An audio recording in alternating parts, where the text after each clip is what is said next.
परम प्रेममय जुगपुरुषोत्तम श्री श्री ठाकुर परमाराध्या जगज्जननी श्री श्री बड़मा और ठाकुर परिवारंक श्रीचरणे मोर कोटि कोटि प्रणाम एवं आजिर एही भिडियो देखुथिबा समस्तिंकु मोर आनंदित जयगुरु।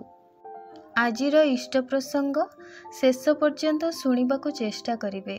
जदि भिडियोटी भल लगे तेबे चैनलटी को सब्सक्राइब करबा पई भूलिबेनी। गोटिए ढेउर उद्वेलायित अवस्थाटी जेपरि पुरुष आउ अववेलायित अवस्थाटी हेउछि नारी। अववेलायित उपरे निर्भर करी जेपरि उद्वेलायित ठिया हुए, प्रकृति जेपरि पुरुषर विश्रामर क्षेत्र, नारीटीए हेउछि पुरुषर परिपोषक आउ पुरुष नारीर परिपूरक। उभय मिसी जेपरि एक। मने हुए नारी जेपरि पुरुषर सत्तार बाकी अंश। हेले पुरुष और नारीर एई गभीर संपर्क को अनेक हुए तो बुझंती नहीं। आउ जेउ माने बुझंती बा प्रकृत दाम्पत्य मिलन और प्रणय जेउठारे सेइठारे ठीक लक्ष्मी नारायण बा शिव दुर्गांकर आविर्भाव हुए। स्त्री जदि सुकेन्द्रिक न हुए तेबे तार क्षरण ठीक हुए ना, आउ से यथायथ पोषण भी दे पारे ना। तेणु से जेते एकनिष्ठ स्वामी भक्तिपरायण हुए सेते ही संतान को उपयुक्त पोषण दे पारे। ठाकुर कहती नारी मानकर शक्ति किछि कम नुहे, सेमानकर स्नायुर तुलना नहीं। आउ तांकर प्रत्येकटा कोष केते जे परिमाण रे सहनशील, पुरुषर सेई दिग दे सेमानक सहित तुलना ही हुए ना।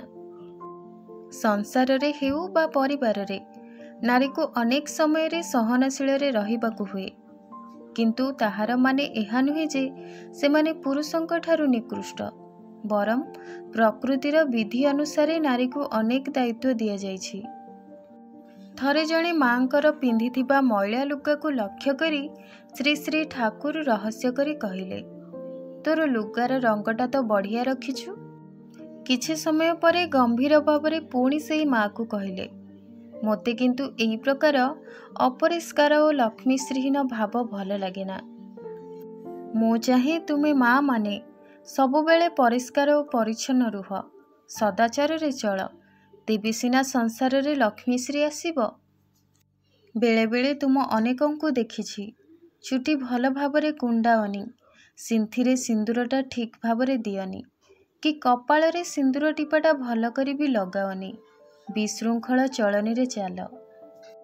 काहेकि जे एपरि कर, काहेकि जे भूली जाओ तुम सधबार स्वरूप हेउचे शंखा सिंदूर। एई शंखा सिंदूरर कौन कम क्षमता अछि? तुमे माने हुए तो तार उपकारिता जाननी, सेथिपाई एमिति कर। तुमे माने जदि एहिपरि करिब तेबे तुम मानंकु देखि पुओ झियो मानंकर अभ्यास मध्य एहिपरि हेब ही हेब। एहा किंतु भल नुहे। सब कार्य मध्यरे दरकार सौंदर्य सहित श्रृंखलाबोध।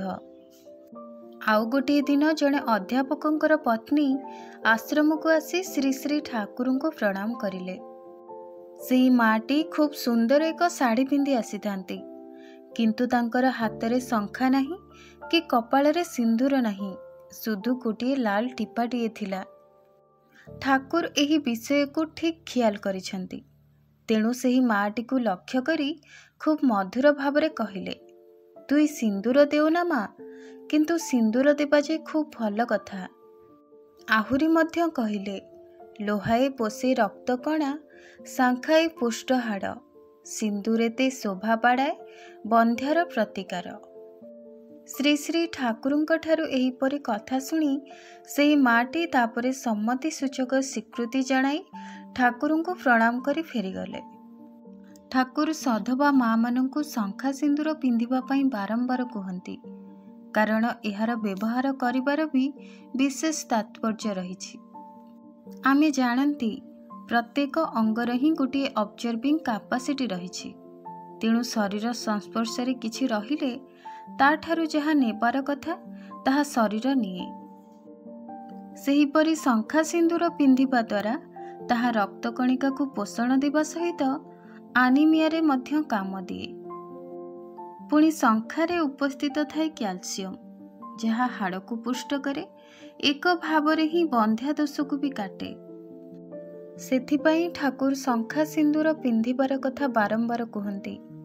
ଆଉ ମଧ୍ୟ କୁହନ୍ତି, ସଂସାରରେ ଯାହା ବି କର, ପ୍ରାଣର ଅନୁରାଗ ଢାଳି ଦେଇ ସବୁ କାମ କରିବ, ଚାଲିବ ଓ କହିବ, କିନ୍ତୁ ନିଜର ବୈଶିଷ୍ଟ୍ୟକୁ ଅକ୍ଷୁଣ୍ଣ ରଖି। ଆଜିର ଇଷ୍ଟ ପ୍ରସଙ୍ଗ ଏଇଠାରେ ଶେଷ କରୁଛି। ରହୁଛି, ପୁଣି ଆଲୋଚନା କରିବା ଆଉ ଏକ ଇଷ୍ଟ ପ୍ରସଙ୍ଗ। ସେ ପର୍ଯ୍ୟନ୍ତ ଆପଣ ସମସ୍ତଙ୍କୁ ଜୟ ଗୁରୁ। ବନ୍ଦେ ପୁରୁଷୋତ୍ତମମ୍।